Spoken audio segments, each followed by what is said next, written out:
خوش آمدید آج کے اس بے حد دلچسپ اور خاص جائزے میں۔ آج ہم جس تاریخی واقعے کی تفصیلات میں جانے والے ہیں وہ صرف ایک سفر کی کہانی نہیں ہے، بلکہ متن کی روشنی میں یہ مایوسی سے امید اور مکمل اندھیرے سے روشنی تک کے ایک غیر معمولی سفر کی دستاویز ہے۔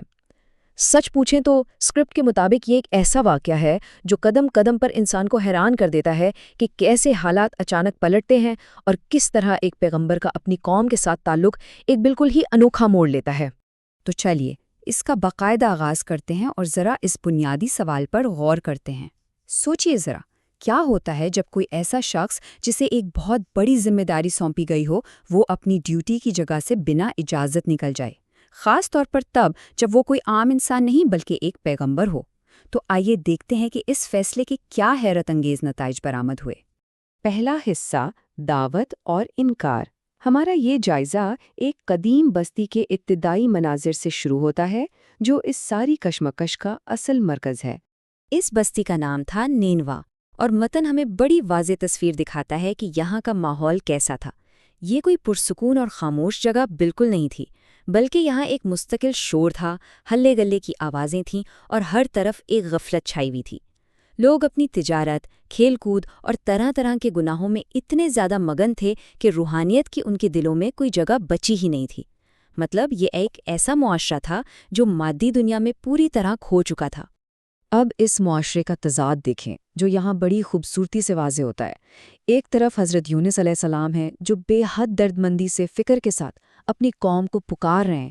وہ کہہ رہے ہیں کہ بھائی ان جھوٹے معبودوں کو چھوڑ دو اور ایک اللہ کی طرف آ جاؤ ورنہ عذاب آ سکتا ہے۔ اور دوسری طرف لوگوں کا رویہ دیکھیں، وہ بالکل پرواہ نہیں کرتے۔ وہ انتہائی ہٹ درمی اور طنز کے ساتھ جواب دیتے ہیں کہ ہمیں ان باتوں کی ضرورت نہیں، ہم کسی صورت اپنے باپ دادا کے پرانے طریقے نہیں چھوڑنے والے۔ یہ وہ مقام تھا جہاں بات بالکل ڈیڈ لاک کا شکار ہو گئی۔ دوسرا حصہ، ناراضگی اور روانگی۔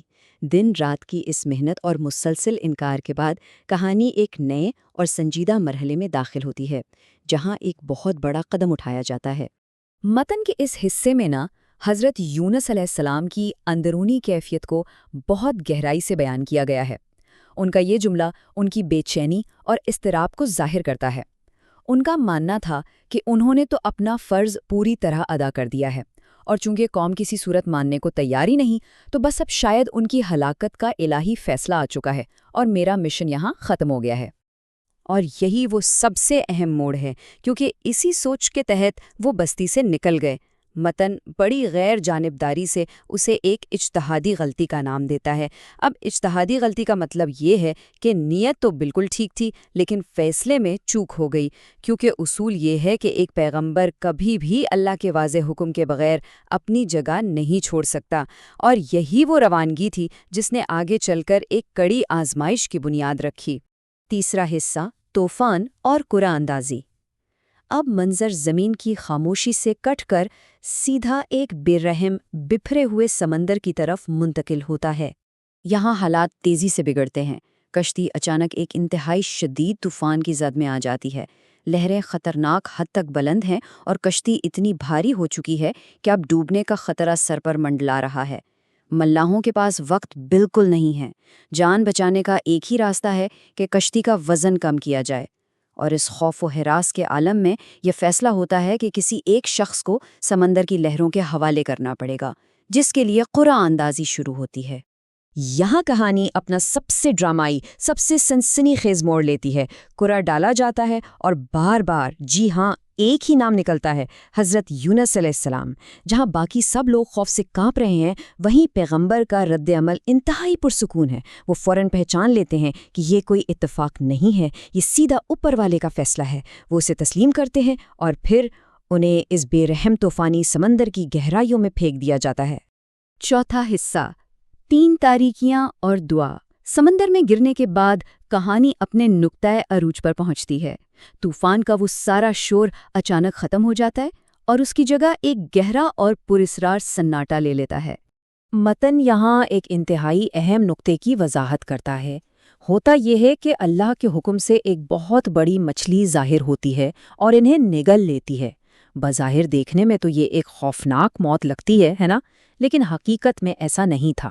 یہ کوئی عذاب یا ہلاکت نہیں تھی، بلکہ یہ عین اس خاموش گہرائی میں ان کی حفاظت کا ایک ذریعہ تھا، اور ساتھ ہی ایک کڑی آزمائش بھی۔ ذرا اس تنہائی کی شدت کا تصور تو کریں۔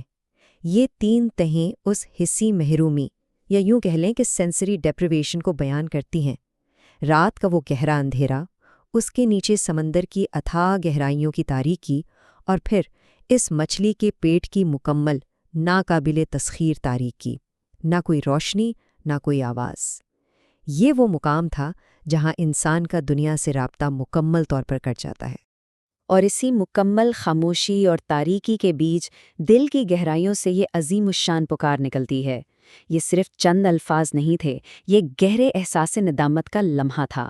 اس دعا میں اللہ کی وحدانیت کا اقرار بھی ہے، اور اس بات کا بے ساختہ اعتراف بھی کہ فیصلہ کرنے میں جلد بازی ہوئی اور مجھ سے غلطی سرزد ہوئی۔ یہ سچی توبہ کی وہ آواز تھی جس نے ان تمام تاریکیوں کو چیر کر اپنا راستہ بنایا۔ 5واں حصہ، ساحل، شفا اور واپسی۔ یہ سچی پکار آخرکار سن لی جاتی ہے۔ تاریکی کا دور ختم ہوتا ہے اور ہم صبح کی تازہ روشنی کے ساتھ اس کہانی کے حتمی انجام کی طرف بڑھتے ہیں۔ سمندر کے اس طویل سفر اور مچھلی کے پیٹ کی قید کا اختتام کچھ اس طرح ہوتا ہے کہ مچھلی انہیں ساحل پر اگل دیتی ہے۔ متن یہاں بڑی صراحت سے بتاتا ہے کہ اس ساری آزمائش کا ان کے جسم پر کتنا گہرا اثر پڑا تھا۔ وہ کوئی فاتحانہ انداز میں باہر نہیں آئے تھے، بلکہ وہ انتہائی کمزور، بیمار اور جسمانی طور پر نڈھال تھے۔ یہ اس بات کا ثبوت ہے کہ یہ عمل کس قدر مشکل تھا۔ لیکن خدائی مدد کا سلسلہ وہی نہیں رکتا۔ ساحل کی اس تپتی دھوپ میں ان کی صحت یابی کے لیے فوراً ایک معجزہ ہوتا ہے۔ ایک سارہ دار درخت حکم الہی سے ان پر سایہ فگن ہو جاتا ہے، اور یہ درخت صرف دھوپ سے بچاؤ کا ذریعہ نہیں تھا، بلکہ یہ اس بات کی کھلی علامت تھا کہ توبہ مکمل طور پر قبول ہو چکی ہے اور اب انہیں دوبارہ جسمانی اور روحانی طور پر بحال کیا جا رہا ہے۔ اب ذرا اس کہانی کے آغاز اور انجام کے درمیان کا یہ حیرت انگیز تقابل دیکھیے۔ روانی کے وقت کیا تھا؟ ایک ناراض پیغمبر اور ایک انتہائی ضدی مذاق اڑانے والی قوم، اور اب واپسی پر منظر بالکل الٹ چکا ہے۔ پیغمبر صحت یاب ہیں، پرسکون ہیں، اور وہ قوم اب ہٹ دھرم نہیں رہی، وہ نادم ہے، رو رہی ہے اور ایمان لا چکی ہے۔ حالات وہی ہیں، لیکن دلوں کی دنیا مکمل طور پر بدل چکی ہے۔ آئیے ذرا اس پوری ٹائم لائن پر ایک نظر ڈالتے ہیں۔ ابتدا میں دعوت، پھر جلد بازی میں وہ روانگی، پھر سمندر کا طوفان، اس کے بعد مچھلی کی وہ تاریک پناہ گاہ، وہاں سے ساحل پر آنا، اور بالآخر اپنی قوم کی طرف ایک کامیاب واپسی۔